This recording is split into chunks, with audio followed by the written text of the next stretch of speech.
కట్టెల కోసం వెళ్లిన వృద్ధురాలపై దాడి చేసి బంగారు ఎత్తుకెళ్లిన ఘటన ఉస్మాన్ యూనివర్సిటీ పోలీస్ స్టేషన్ పరిధిలో చోటు చేసుకుంది. లాలాపేటకు చెందిన శాంతమ్మ అనే మహిళ లాలాపేట నుంచి ఓయవైపు వెళుతుంటే యూనివర్సిటీ హెచ్పీ పెట్రోల్ పంప్ సమీపంలో ఉరుసుగిరి అనే వ్యక్తి శాంతమ్మకు కట్టెలిస్తామని చెప్పి దుద్దులు దొంగిలించాడు. దొంగిలించే క్రమంలో శాంతమ్మ చెవులకు గాయాలయ్యాయి. శాంతమ్మ ఫిర్యాదుతో కేసు నమోదు చేసుకున్న ఓయూ పోలీసులు నిందితుడు గిరిని మాణికేశ్వర నగర్లో అరెస్ట్ చేశారు.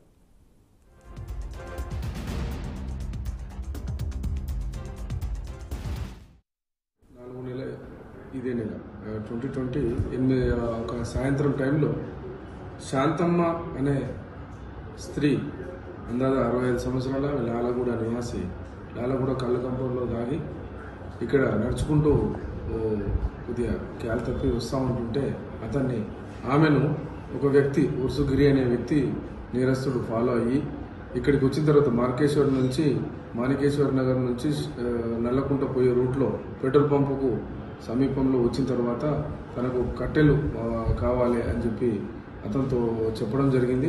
అతను వెంటనే దాన్ని పసిగట్టి నీకు కట్టెలు ఇక్కడ దొరుకుతాయని చెప్పేసి ఒక ఓయూ సంబంధించిన ప్రహరీ కూడా అక్కడ కొద్దిగా గ్యాప్ ఉంటే అక్కడి నుంచి లోనికి తీసుకెళ్లి ఆమె చెవుల నుండి ఉన్న కమ్మలు బలవంతంగా పీకేసుకోవడం జరిగింది.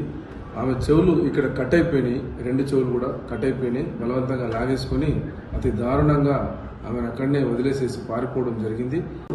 4 నెల ఇదే నెల 2020 ఒక సాయంత్రం